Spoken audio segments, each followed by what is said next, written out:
जय जगन्नाथ केमती अच्छे आपण मैंने आशा करूँ आपण मैंने भलरे थे। चलते देखी ना आज मो लंच रे कौन सब अच्छी।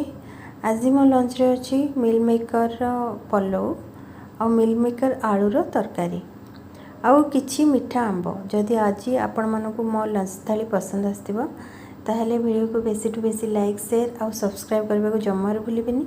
रहिली पुणी मिसिबी आ गोटे नुआ वीडियो सहित।